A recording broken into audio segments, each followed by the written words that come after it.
नमस्कार आप सभी को। स्वागत है आपका हमारे इस प्लेटफ़ॉर्म पर। यूपी ट्रिपल एससी यानी उत्तर प्रदेश अधीनस्थ सेवा चयन आयोग की तरफ से एक नोटिफ़िकेशन आई थी, जूनियर असिस्टेंट 1262 को लेके। इसका रिज़ल्ट आउट हो गया है और इसमें आपने कट ऑफ देखा होगा, कितना जंप हुआ है। आपके जो डीवी के लिए कट ऑफ दिया था और उसके अलावा रिज़ल्ट के लिए जो कट ऑफ दिया है, इन दोनों में अंतर कितना है, ये सारे लोग आप लोग चेक कर लिए होंगे। जिन लोगों का भी इसमें चयन हो गया है, उन सभी लोगों को बहुत-बहुत बधाइयाँ। और ये जो रिजल्ट और डीवी के लिए कट ऑफ था, इसमें जो अंतर है, कुछ ऐसा ही अंतर रहने वाला है वीपीओ यानी ग्राम पंचायत अधिकारी और जूनियर असिस्टेंट 5512 के केस में। आप देखिए लगभग 48 नंबर था इसका डीवी का और 63 नंबर के आसपास गया यानी 15 नंबर का जंप देखने को मिल रहा है। और याद रखिएगा ये जो 15 नंबर का जंप है ये टाइपिंग के लिए पोस्ट है, इसमें 15 नंबर का जंप है ना? और इसी प्रकार का जंप आपने देखा था जो लेखपाल की वैकेंसी आई थी। इसमें भी डीवी हुआ था और इसके बाद इसका फाइनल रिजल्ट आया था, तो यहाँ भी काफ़ी अच्छा खासा जंप देखने को मिला था, ठीक है? तो ये है, इस प्रकार से वेरिएशंस हैं और आप अगर लगातार पिछले एग्ज़ाम्स को देख रहे होंगे, तो आप कुछ-कुछ ग्राम पंचायत अधिकारी और जूनियर असिस्टेंट 5512 में भी अंदाज़ लगा पा रहे होंगे, है ना? चलिए, इन सब के बारे में डिस्कस करेंगे, लेकिन उससे पहले एक नया बैच, ये शुरू हो रहा है कल से, इतिहास का। इसके बारे में हम 2-4 बातें आपको बता दें। अगर आप इस बैच से जुड़ते हो, यानी हिस्ट्री बैच से, तो इसमें हम कौन-कौन से टॉपिक्स आपको कवर करवाएँगे और कैसे कवर करवाएँगे, पीडीएफ मिलेगी या नहीं मिलेगी, किन लोगों को ये बैच जॉइन करना चाहिए, पूरा वीडियो देखिए, इसके बाद ही आप इस बैच से एनरोल करिए। सबसे पहले इसमें हम 3 टॉपिक्स के बारे में पढ़ेंगे और ये जो 3 टॉपिक्स हैं, इनको डिटेल में पढ़ेंगे।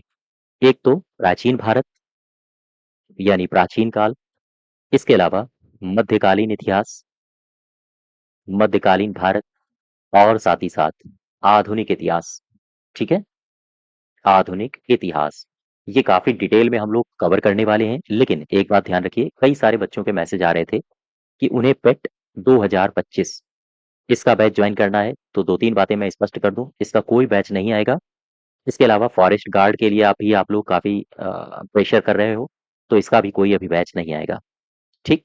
अब मैं इसके बारे में बता दूँ, कई सारे बच्चों ने ये भी मैसेज किया है कि पेट 2025 के लिए उनको इतिहास पढ़ना है, तो अगर आप इस बैच से जुड़ते हो जो कि कल से शुरू हो रहा है, अगर आप इस बैच से जुड़ते हो तो कोशिश करिएगा पेट 2025 की जो परीक्षा होगी, इस परीक्षा तक ये कंप्लीट हो जाए, ऐसी उम्मीद आप मत करिएगा, ठीक है? चूँकि ये जो बैच है, ये नेक्स्ट 65 डेज़ तक चलेगा। ये 4 अगस्त से शुरू हो रहा है, 4 तारीख से और आगे के 65 डेज़ तक ये बैच चलेगा, यानी कि लगभग-लगभग 2 महीने तक। और आपकी पेट की परीक्षा होनी है अगले महीने, ठीक है? तो कोशिश करिए कि अगर आप पेट के लिए इसको लेना चाहते हैं, तो मत लीजिए। हाँ, इसको कौन ले सकता है? अगर आप नेक्स्ट जो यूपी पीसीएस का एग्ज़ाम लगा हुआ है आपका, आप नेक्स्ट यानी अगले साल अगर आरओ एआरओ का देना चाहते हो या फिर जो आपकी वैकेंसी आने वाली है लोअर की, लोअर पीसीएस या फिर यूपी ट्रिपल एससी से कोई भी वैकेंसी बड़ी जो आएगी आप उसमें एनरोल करना चाहते हो, तो इस बैच को जॉइन कर लीजिए। चूँकि समस्या ये होती है कैंडिडेट की कि जब वैकेंसी आती है, तभी वो सचेत होते हैं और एकदम से किताबें खोल के लग जाते हैं। और आपको बता दूँ, कॉम्पिटिशन इतना ज़्यादा है कि मात्र 6 महीने की तैयारी में या क्रैश कोर्स करने में ही आपका भला नहीं होने वाला है। एक बार आप कंप्लीट कोर्स करिए, चाहे पॉलिटी हो, चाहे हिस्ट्री हो, साइंस हो, ज्योग्राफी हो, यही 4 सब्जेक्ट हैं मेन। बाकी इकोनॉमिक्स हो गया, एनवायरमेंटल स्टडी हो गया, यहाँ से बहुत सीमित सवाल आते हैं। एनवायरनमेंट या फिर इकोनॉमिक्स, इनसे 1-1, 2-2 सवाल आते हैं और वो भी करंट से जुड़े हुए मुद्दों पर। लेकिन ये मुख्य 4 सब्जेक्ट हैं। पॉलिटी हो गया, हिस्ट्री हो गया, साइंस हो गया और ज्योग्राफी हो गया। और एक आप स्टैटिक जीके मान लीजिए, स्टैटिक जीके इसी में आ जाता है, ठीक है? ये टोटल 5 सब्जेक्ट हैं। अगर आपने 5 सब्जेक्ट को अच्छे से कवर कर लिया, तो यकीन जानिए आप 2026 में जो भी बड़ी वैकेंसी के लिए पेपर होगा, इन सब में आप क्वालीफाई करोगे। लेकिन एक बार आपको कंप्लीट सिलेबस करना ही पड़ेगा। अगर आप ये चाहते हैं कि मान लीजिए लोअर पीसीएस की वैकेंसी आ गई और उस समय आपको 3 महीने या 4 महीने का समय मिला और आप उसमें झंडे गाड़ देंगे, तो ऐसा कुछ नहीं होने वाला है। एक से एक ऐसे कैंडिडेट्स बैठते हैं जो 1 नहीं 4-4 एग्ज़ाम्स को क्वालीफाई कर चुके हैं, ठीक है? 4-4 एग्ज़ाम्स का मतलब है वो एक नौकरी पहले से ही कर रहे हैं, दूसरी नौकरी का उनका कॉल लेटर आने वाला है और लगातार अपनी तैयारी को बनाए हुए अपनी पोस्ट को बेहतर करने के लिए या अपना अपने घर के नज़दीक जाने के लिए, ऐसे बच्चे भी पेपर देते हैं। तो उनसे आप कैसे क्वालीफाई कर पाओगे? आप 3-4 महीने में किसी भी एग्ज़ाम को क्रैक करना चाहते हो। तो मेरी राय यही है कि आप कहीं से भी पढ़ें, लेकिन पहले पूरे कंप्लीट सिलेबस को एक बार कंप्लीट कर लें। और इसके बाद बस फिर इसके बाद कुछ बचता ही नहीं है। बचता इसलिए नहीं है चूँकि अब आपके पास पूरा सिलेबस है, सारे नोट्स हैं। केवल अब आप उनको रिवाइज़ करना है और मॉक टेस्ट देना है। जैसे मान लीजिए लोअर की वैकेंसी आई, तो लोअर पीसीएस के लिए मॉक टेस्ट जॉइन कर लो। चूँकि आपका सिलेबस कंप्लीट हो चुका है ना, रिवीजन भी हो चुका है। मॉक टेस्ट लगाते जाओ और जिस क्वेश्चन में फँसो वो शाम को या सुबह टॉपिक खोल के उसका पूरा रिवीजन कर लो। और इस प्रकार से आप धड़ाम से एक पोस्ट ले जाओगे, बड़ी से बड़ी पोस्ट। ठीक है? लेकिन उससे पहले आपको इतना काम करना होगा, लगभग 1 साल पूरा देना होगा आपको अपने कंप्लीट सिलेबस के लिए। और इसके बाद सारी की सारी पोस्ट यानी जो भी वैकेंसी आएगी उसमें कम से कम 1 पोस्ट तो आपकी ही होगी। हालाँकि कम से कम या अधिक से अधिक 1 ही पोस्ट होगी। चलिए, तो ये बैच है इतिहास का। लेकिन इसमें मैं 2-3 बातें और आपको बता दूँ। ये तो मैंने आपको बता दिया कि किसे जॉइन करना चाहिए, किसे नहीं जॉइन करना चाहिए। अगर आप पेट के लिए इस बैच को लेना चाहते हैं, तो पेट 2025 के एग्ज़ाम तक ये कंप्लीट नहीं हो पाएगा, आप मत लीजिए, ठीक है? चलो, अब कुछ बातें मैं और आपसे डिस्कस कर लूँ, इतिहास के ही परिप्रेक्ष्य में। इतिहास, इसमें होगा ये कि एक लेक्चर होगा और ये जो लेक्चर होगा, ये रिकॉर्डेड वीडियो के फॉर्म में मिलेगा आपको, लाइव क्लासेस नहीं होगी, याद रखिएगा। लाइव क्लासेस नहीं होगी। अच्छा, ये जो रिकॉर्डेड वीडियो आएगा, हर दिन एक वीडियो आपको मिलेगा। इसमें आप चाहें तो नोट्स हमारे साथ-साथ बनाइए, क्योंकि जब आप नोट्स हमारे साथ बनाएँगे तो मैं कई सारे ऐसे पॉइंट्स हैं, जो भारत के मैप में आपको बताऊँगा, दक्षिण भारत का इतिहास हो गया, ठीक है? या उत्तर भारत का इतिहास हो गया।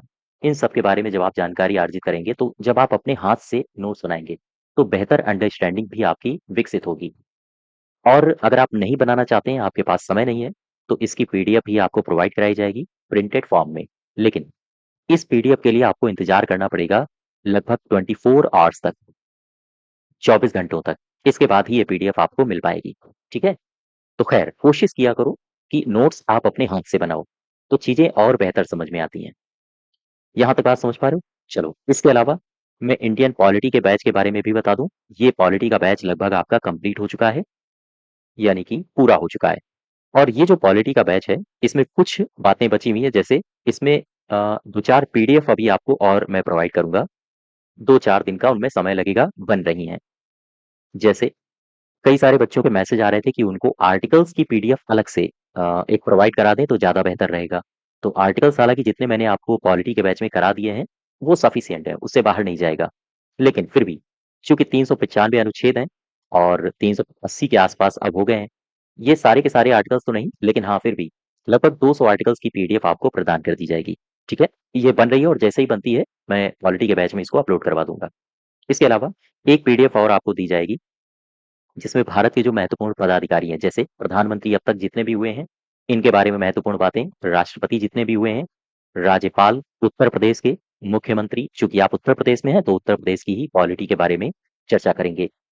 भारत के मुख्य न्यायाधीश और इनके बारे में जो भी महत्वपूर्ण बातें हैं, इन सब की पीडीएफ भी आपको प्रदान की जाएगी। यानी भारत के जो वरिष्ठ पद हैं, उच्च पद हैं, उन पर आसीन व्यक्तित्व जितने भी हुए हैं, उनके बारे में आपको जानकारी रूपी पीडीएफ प्रदान की जाएगी। चलिए, ये तो बातें हैं हमारे बैच से संबंधित। अब ये जो बैच है, इसमें प्राचीन काल से लेकर हम आधुनिक काल तक की यात्रा तय करेंगे। सबसे पहले हम लोग शुरुआत करेंगे प्राचीन काल की। इसका लेक्चर प्लान क्या होगा? आओ इसके बारे में जान लें। कहाँ-कहाँ, कैसे-कैसे आपको पढ़ना है और मैं पढ़ाऊँगा। प्राचीन भारत का काल विभाजन। आप लोग प्रागैतिहासिक, पाषाण काल, साथ ही साथ और भी कई सारे कालों के बारे में पढ़ेंगे, जैसे पुरापाषाण काल, निम्न पाषाण काल, उच्च पाषाण काल, ठीक है? इन सब के बारे में। इसके अलावा फिर आप प्रवेश करेंगे इंडस वैली सिविलाइजेशन में, जिसमें आप पूर्व हड़प्पन सभ्यता, हड़प्पा सभ्यता और उत्तर हड़प्पा सभ्यता, इन तीनों टॉपिक्स के बारे में विस्तार पूर्वक हम चर्चा करेंगे। साथ ही साथ वैदिक सभ्यता का उदय, इसके बारे में भी जानेंगे, जहाँ पर आपको बहुत सारी जो अध्यात्म की बातें हैं वो भी जानने को मिलेंगी, बहुत सारे आपको दर्शन जानने को मिलेंगे और इसके अलावा आपको कुछ कर्मकांड भी पढ़ने को मिलेंगे।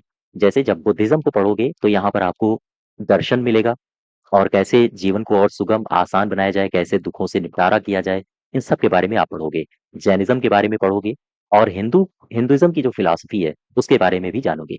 ठीक है? तो इन इतिहास जो एंशिएंट हिस्ट्री है, काफ़ी इंटरेस्टिंग रहने वाला है। इसमें बहुत कुछ आप सीखेंगे भी और साथ ही साथ जो क्वेश्चन्स पूछे जाते हैं आयोग के द्वारा, उनको भी आप अटेम्प्ट कर पाएँगे। इसके अलावा हम लोग फिर प्रवेश करेंगे महाजनपद काल में, मौर्य काल में, महाजनपद काल में और मौर्य काल में, जैसे चंद्रगुप्त का शासन, अशोक का, और इसके अलावा अन्य इसके शासन के पहलू, जैसे शासन ये किस प्रकार से चलाता था, कौन-कौन से इसके शासन में पदाधिकारी हुआ करते थे, इन सब के बारे में चर्चा करेंगे। मौर्योत्तर और गुप्त काल, इसके बाद हम उत्तर मौर्य काल में प्रवेश करेंगे, साथ ही साथ गुप्त काल पढ़ेंगे और उत्तर गुप्त काल में भी प्रवेश करेंगे। ये सारे के सारे टॉपिक्स आपको डिटेल में कवर करवाए जाएँगे। इसके बाद हम लोग पढ़ेंगे मध्यकाल और विदेशी आक्रमण। भारत पर अरबी धावा हुआ, इसके क्या परिणाम हुए? गजनवी धावा हुआ, इसके क्या परिणाम हुए? और गोरी धावा हुआ, इसके क्या परिणाम हुए? और भी कई सारे आक्रमण। इसके बाद फिर हम प्रवेश करेंगे दक्षिण भारत के इतिहास में, ठीक है? दक्षिण भारत के इतिहास में आप जब भारत में दक्षिण भारत को देखोगे, तो कुछ ऐसा मिलेगा, ये रहा तमिलनाडु, केरल, आंध्र प्रदेश और ये है गोवा, कर्नाटका वगैरह-वगैरह। तो ये जो पूरा का पूरा क्षेत्र है, यहाँ कौन-कौन से वंशों का अस्तित्व था, कैसे-कैसे ये अ, भारत में इन्होंने अपने पैर फैलाए, इन सब के बारे में हम आपसे चर्चा करेंगे। जैसे संगम काल, चेर वंश, चोल वंश, पांड्य वंश, इन सब के बारे में। अच्छा, तो ये तो है इतिहास। मैंने आपको बता दिया किस प्रकार से लेक्चर्स होंगे और कल से हम एंशिएंट हिस्ट्री शुरू करेंगे। मैं एक बार फिर से बता दूं, अगर आप केवल और केवल पेट की तैयारी के लिए लेना चाहते हैं तो याद रखिएगा, ये पेट की जब परीक्षा होगी तब तक ये बैच कंप्लीट नहीं हो पाएगा। 65 डेज लगेंगे इसमें, इस बैच को कंप्लीट होने में, ठीक है? तो आप पूरी की पूरी अपनी योजना बना के ही इसको परचेज करना, जल्दबाजी में मत करना, नहीं तो जल्दबाजी में करके आप बेकार के हाँ फिर मैसेज करते हो कि इसमें वगैरह वगैरह जो भी हो। तो खैर, आगे बढ़ो। इतिहास के बाद एक जानकारी मैं आपको और दे दूं, पॉलिटी का बैच कंप्लीट हो चुका है। अगर आप इस बैच से जुड़ना चाहते हो तो ये बैच भी आपको हमारे एप्लीकेशन में मिल जाएगा। इससे अगर जुड़ते हो तो एक कूपन कोड का इस्तेमाल कर लेना, KD01। अच्छा, इसमें ये जो इतिहास का बैच है, इस इतिहास के बैच से अगर आपको जुड़ना हो तो KD02 इस कूपन कोड का इस्तेमाल करिए, ठीक है? ये पॉलिटी का बैच है, अगर आप KD01 कूपन कोड का इस्तेमाल करते हैं तो प्राइस आपके काफी कम हो जाएंगे और PDF आपको प्रदान की जाएंगी। यूपी जीके और कंप्यूटर, इसका भी कॉम्बो बैच आपको हमारे एप्लीकेशन में मिल जाएगा। तो इसमें जो यूपी ट्रिपल एससी 35 अंकों के सवाल पूछता है, यूपी जीके से 20 अंक, कंप्यूटर से 15 अंक, ये सारे के सारे आपके जो अंक हैं ये कंप्लीट हो जाएंगे। इसके अलावा अच्छा, इस बैच से अगर आप जुड़ना चाहते हो तो कूपन कोड है इसका भी KD21, इस कूपन कोड का इस्तेमाल कर लीजिए। अगर आप केवल कंप्यूटर बैच लेना चाहते हैं तो ये बैच भी मिल जाएगा आपको और आप इस बैच से भी जुड़ सकते हो। इसके अलावा यूपी सामान्य अध्ययन, इस बैच से आप जुड़ सकते हो जिसमें 20 मार्क्स आपके कंप्लीट किए जाएंगे, ठीक है? ये सारे के सारे बैचेस आपको हमारे एप्लीकेशन में मिल जाएंगे और एप्लीकेशन की लिंक कहाँ मिलेगी? इसकी लिंक आपको कमेंट बॉक्स में और साथ ही साथ डिस्क्रिप्शन बॉक्स में दी गई है। चलिए, ये रिजल्ट आया है 1262 पदों का, जूनियर असिस्टेंट का। इसमें सबसे पहले जिन लोगों का सिलेक्शन हो चुका है उन लोगों को बहुत बहुत बधाइयाँ, और जो लोग सिलेक्ट नहीं हो पाए हैं दशमलव से या फिर कुछ अंकों से, 1 से 2 से अगर आप रुक गए हो तो फिर हताश होने की आवश्यकता नहीं है। आगे जो भी वैकेंसी हैं, उन पर फ़ोकस करो। अगर आप गवर्नमेंट एग्ज़ाम में ही रहना चाहते हो या आप इन्हीं एग्ज़ाम्स की तैयारी करना चाहते हो, कई सारे बच्चे ऐसे भी होते हैं, नहीं हुआ तो वो स्किप कर गए कि हम कोई मान लीजिए उनके पास कोई टेक्निकल या फिर कोई स्किल है, तो उस स्किल को देखते हुए वो अपना मूव कर जाते हैं कि अब हम सरकारी की तरफ नहीं जाएँगे। तो ऐसे बच्चों के लिए नहीं, लेकिन हाँ, जो लोग जिन लोगों ने टारगेट ही बनाया है कि उन्हें केवल और केवल गवर्नमेंट सेक्टर में ही जाना है, तो फिर उनके लिए हताश होने की आवश्यकता नहीं है। पेट सबसे पहला टारगेट आपका होना चाहिए, पेट 2025 इसमें बेहतर करिए। इतना बेहतर करिए कि आगे की जो बेहतर से बेहतर वैकेंसी आए, जैसे लोअर पीसीएस, है ना? लेखपाल या फिर आगे फिर से इसमें बीपीओ की वैकेंसी आने वाली है। आप इसमें हर हाल में क्वालीफाई करें, यानी कि शॉर्टलिस्ट हो जाएँ और इसके बाद फिर जब इसका मेंस हो, तो अभी से इसकी एक रणनीति तैयार करो। देखो, समस्या क्या होती है कि समस्या एक बच्चा जब वैकेंसी आती है, उसी समय आप जागते हो और यही सबसे बड़ी आपकी कमी होती है। आप सोच के देखिए, कई सारे ऐसे भी आपके कैंडिडेट्स होंगे, आपके दोस्त होंगे, जो 1 नहीं 2 एक पोस्ट में क्वालीफाई किए, वो जॉब कर रहे हैं। फिर दूसरी पोस्ट को भी उन्होंने क्वालीफाई कर दिया। फिर तीसरी पोस्ट के लिए भी वो क्वालीफाई कर गए और यहाँ पर डीवी वगैरह सब कुछ करा रहे हैं। आप देखिए ना, वो आप ही के तो दोस्त हैं। उन्होंने 3-3 नौकरियाँ लेके रखी हैं और आप सोच के देखिए, आप एक भी नहीं क्वालीफाई कर पा रहे हैं।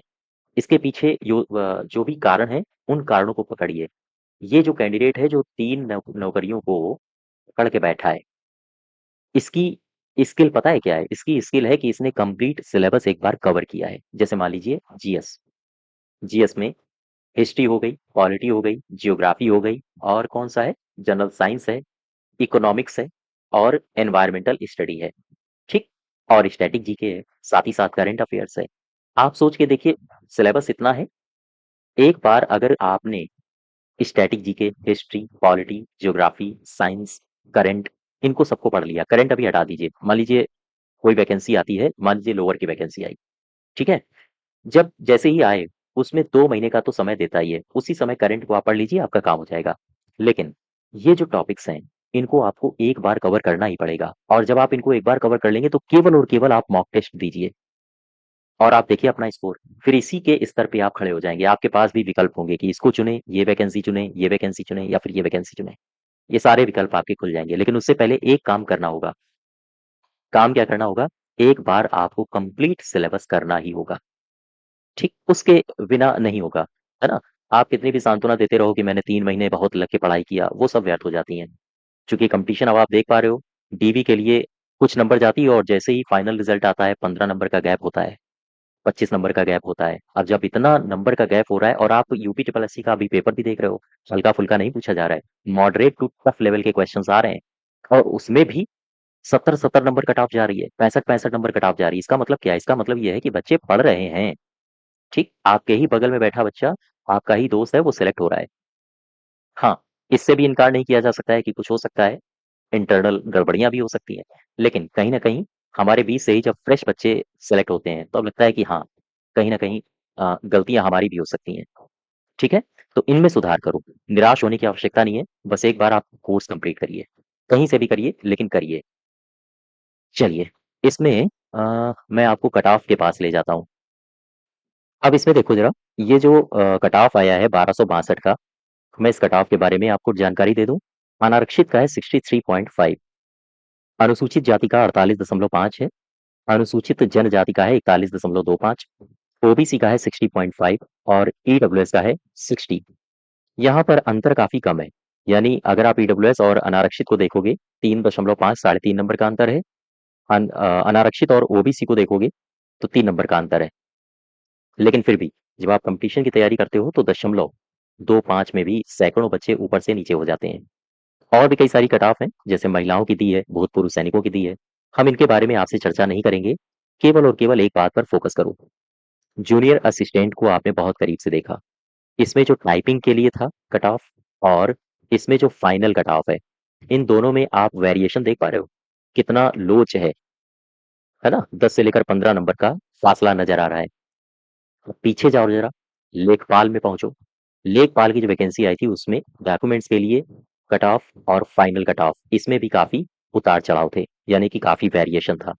ठीक ऐसा ही आपका वीपीओ का होने वाला है, ग्राम पंचायत अधिकारी, चूँकि ये पोस्ट ऐसी है जिसमें कई सारे ऐसे कैंडिडेट्स थे, जो अन्य जगहों पर सिलेक्टेड भी थे।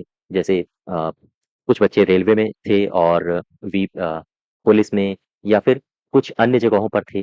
वो सारे के सारे कैंडिडेट्स यहाँ पर एग्ज़ाम देने के लिए बैठे थे। हालाँकि लगभग जो प्रेज़ेंट उपस्थिति थी, वो काफ़ी कम थी। 60,000 के आसपास जो शॉर्टलिस्ट हुए थे, उनसे बहुत कम उपस्थिति रही थी। लेकिन फिर भी वीपीओ में एक स्थिति ये है कि यहाँ रिज़ल्ट आने के बाद, डीवी होने के बाद आपको सीधा सेलेक्ट किया जाएगा और आपको पोस्टिंग दे दी जाएगी। जबकि जूनियर असिस्टेंट में क्या था? इसमें था ये कि आपकी टाइपिंग भी थी। अब जो वीपीओ में ऐसा कोई पड़ाव नहीं है। इस वजह से ये एकदम से नॉन टेक्निकल पोस्ट कह सकते हो, है ना? हालाँकि यहाँ पर थोड़ी-सी स्किल ज़रूर माँगी थी जूनियर असिस्टेंट में, लेकिन वीपीओ में तो वो भी नहीं माँग रहे हैं। यहाँ तो आपका जो भी रिज़ल्ट आएगा, उसके हिसाब से आपको चयनित कर दिया जाएगा और आपको पोस्टिंग मिल जाएगी। इस वजह से कट ऑफ थोड़ी अच्छी जाने की संभावना है। इसके अलावा जूनियर असिस्टेंट जो 5512 है, 5512 में भी जो वेरिएशन आपको लेखपाल और जूनियर असिस्टेंट में मिला था, ठीक वैसा ही वेरिएशन यहाँ भी देखने को मिलेगा, ठीक है? हालाँकि 40 नंबर, 42 नंबर या 45 नंबर पर आपकी डीवी की कॉल तो आ जाएगी।